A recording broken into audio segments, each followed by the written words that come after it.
Paris, as recently as 2 years ago, up against someone with as atonal a playing style as Camila Giorgi. It would have been easy to see Sloane Stephens not so much crumbling as sagging her way to defeat. But even after Giorgi had served for today's third-round match twice in the third set, at 5-4 and 6-5, Stephens showed a refreshing brand of persistence and tactical acuity. Less roller coaster than turbulent plane ride, this 146-minute match was won by Stephens by the beguiling score of 4-6, 6-1, 8-6. If you look at a good tennis match as a form of spirited two-way dialogue, then Giorgi, at least with her racket, it is that loudmouth who just won't shut up, said Stephens. She plays kind of crazy but in a good way. She hits a lot of winners and plays very unpredictable, so it's hard to get a rhythm. But I thought today she was making a lot of balls. She was playing really well. The shots issued from Giorgi's frame are often missiles, lasers that don't so much find corners as drill their way into them, a concussive crispness that leaves many a match simply in her hands. Errors are frequent and often inexplicable. Wide, long, into the net, Giorgi can bring them on any given point. If you're her opponent, expect to say nothing, and be delighted when you can speak up. Match point from Stephens' win over Giorgi. As for Stephens, it's now possible to view her career in the BC and AD phase. BC was the pre-2017 Stephens, a talent who had generated many fine results but often struck me as more a witness to her tennis than participant. While certainly not as erratic as Giorgi, this Stephens too was subject to odd lapses, puzzling shot selection decisions and a wavering engagement with competition. The 80 Stephens began to surface last summer, in the wake of a foot surgery that took her out of the game for nearly a year. Distance, and perhaps even seeing the game through the eyes of a TV commentator while working for Tennis Channel, aided Stephens' cause. Stephens' title runs at the US Open and Miami have demonstrated a blossoming mix of court sense, poise and, most of all, as Stephens sees it, her movement. All three of those assets were necessary this afternoon. Down 1-3 in the first set, Giorgi had taken 5 of 6 games to win at 6-4. Surprisingly, with Stephens serving at 4-5, 30-all, Giorgi had played a pair of impressive defensive points.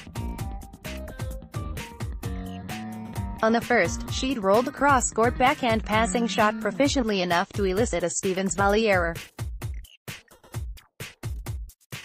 On the next, she'd flung back a forceful Stephens backhand to trigger a forehand into the net. But the Giorgi game is light years from linear. Serving to start the second, she was broken at 15. While the first set had taken an hour, the second only lasted 28 minutes, Stephens making a mere 4 unforced errors to Giorgi's 14. In tennis purgatory, you will enter a decisive set versus Giorgi.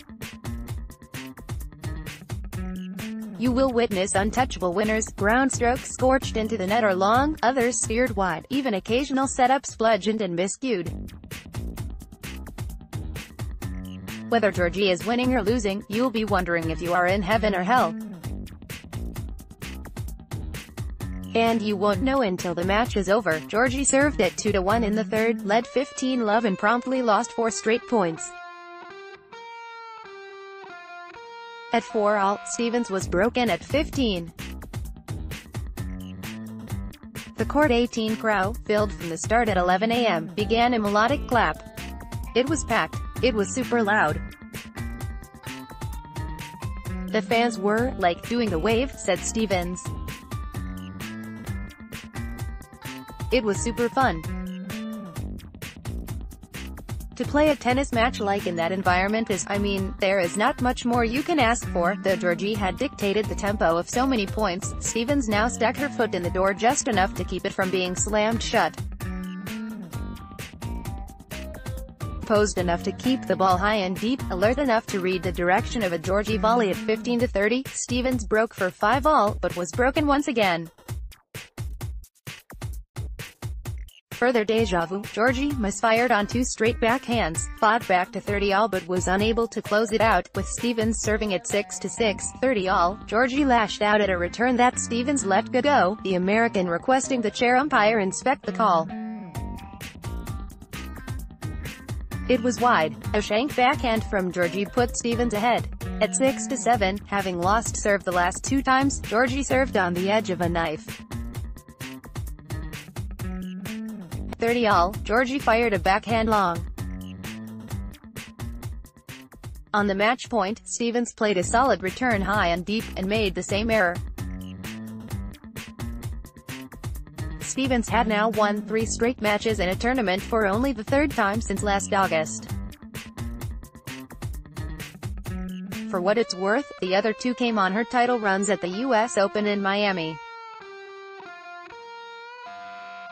Loudly as Giorgi's racket had spoken, Stephens' listening skills had at last taken her to heaven. Tennis Channel Plus features up to 10 courts of live action from Roland Garros beginning Sunday, May 27 at 5 a.m. Eastern Time.